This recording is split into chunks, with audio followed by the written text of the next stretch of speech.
Então a pergunta foi, por que que um nêutron decai num próton, emitindo uma partícula W que posteriormente cria um par elétron-neutrino, né? Por que que isso acontece? Para entender isso aqui um pouquinho melhor, é interessante a gente usar uma notação de mecânica quântica, que são os brackets. Isso aqui é um bra, isso aqui é um ket, tá? A palavra bracket é do inglês colchete, né? Então isso aqui é um colchete triangular. Quando você junta os dois, você fica com um bracket. É um colchete, tá? Para que serve esse colchete? Aqui dentro eu vou pegar o ket, tá? Colchete para a direita. Aqui dentro você coloca o estado de alguma coisa que você queira. Então, por exemplo, vou colocar um estado de um homenzinho de pé. Ou o estado de uma maçã inteira. Ou o estado de uma maçã que está comida aqui pela tá com uma mordida. Ou também o estado de um nêutron com uma determinada energia, uma determinada posição. O estado de um próton, certo? Então esse bracket ele funciona como uma caixinha que você coloca aqui dentro o estado de algum do seu sistema, tá? Fazendo um parênteses aqui, uma superposição de estados quer dizer que se a gente tem um homem, por exemplo, e ele está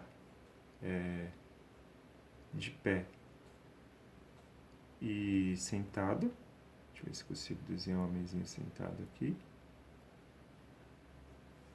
ele está numa superposição de estados. Ele está no estado de pé, mais estado sentado. O homem, né?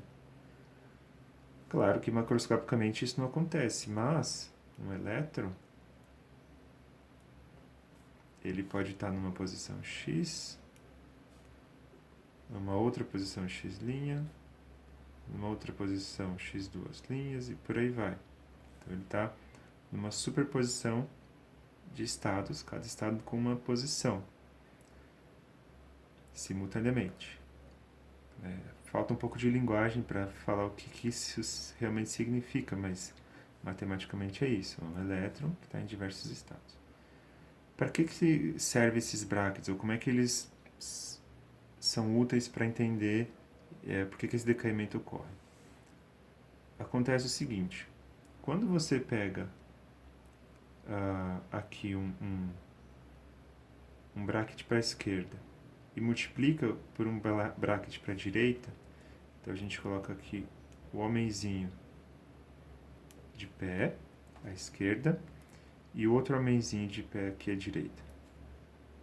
Quer dizer que existe 100% de sobreposição entre esses dois brackets, porque o homenzinho de pé é exatamente igual ao homenzinho de pé. Então, esse produto de brackets aqui, ele dá um número que é a probabilidade do homenzinho à direita, ou do estado que está à direita, se superpor ao estado que está à esquerda. Neste caso aqui é 100% de probabilidade, porque eles são idênticos. Certo? Agora, quando você pega um nêutron, ou melhor, um próton aqui, e um nêutron aqui, a gente está falando desse decaimento, certo? A superposição entre prótons e nêutrons, como eles são partículas distintas, isso aqui é 0%. Ok?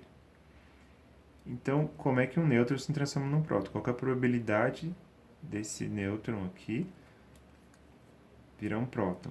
É aí que entra o meio, né? Então, vamos fazer um exemplo com átomos, rapidamente aqui. Então, se você tem, lembrando aqui que você tem lá um átomo, vamos desenhar ele bem clássico assim. Um átomo que está no estado energético N igual a 1, ou seja, o elétron que está orbitando aqui está bem perto aqui do núcleo, está com pouca energia. E nós temos um átomo, um N igual a 2, por exemplo. O elétron está lá longe. Essa minha grafite está quase quebrando. Deixa eu pegar uma outra aqui. Desculpa aí, gente.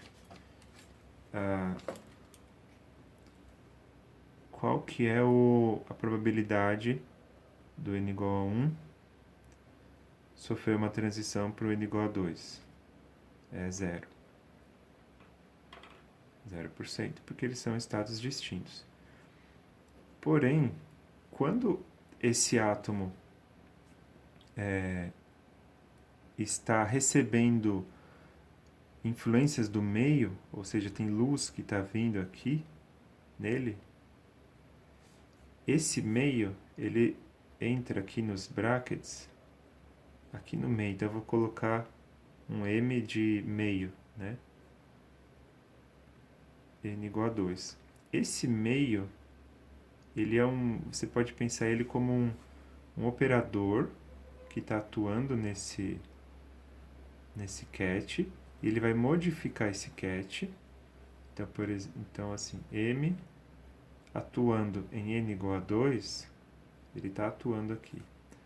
Vai ser, então ele vai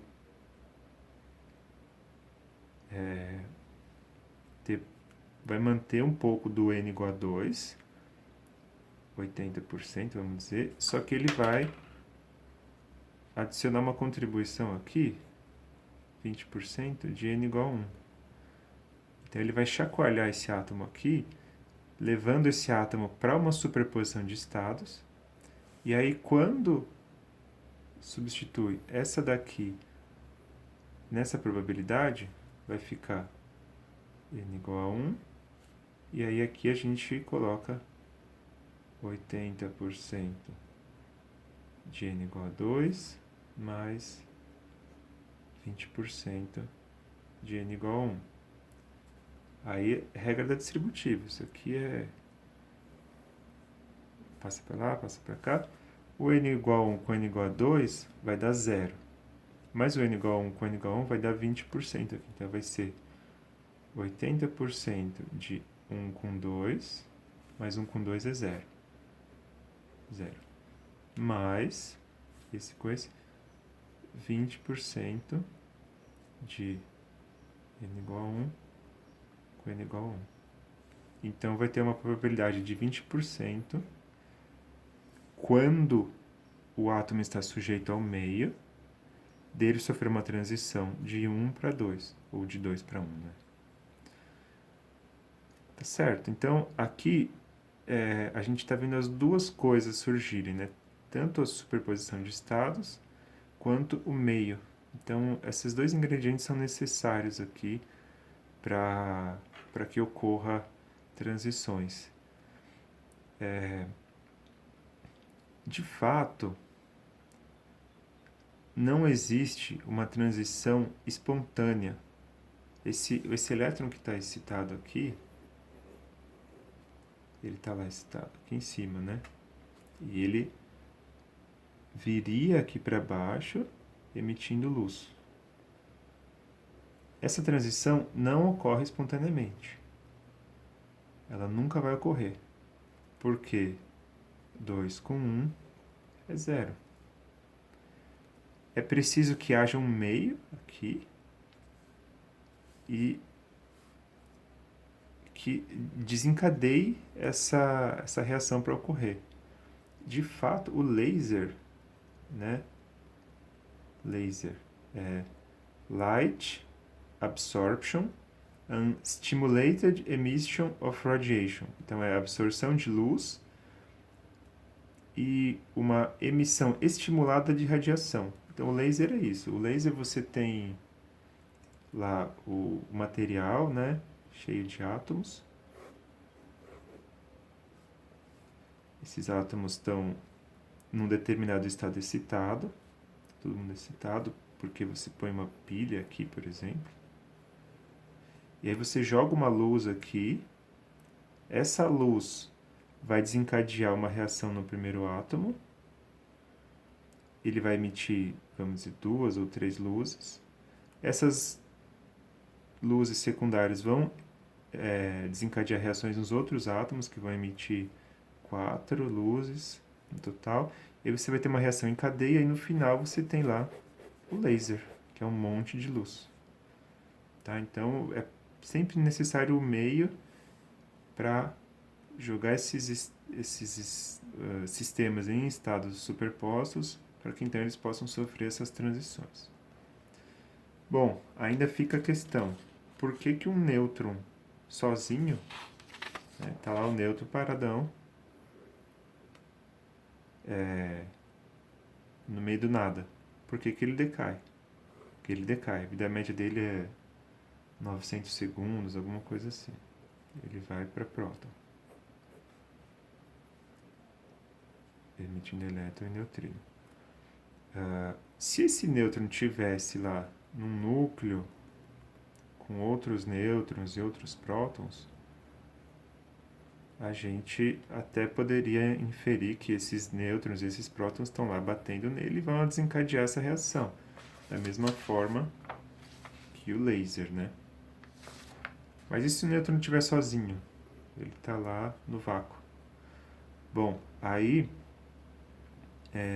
entra uma coisa muito interessante que é o próprio vácuo, né? Então ele está lá no vácuo, só que o vácuo não é o espaço vazio. O vácuo tem um monte de coisas acontecendo lá no vácuo.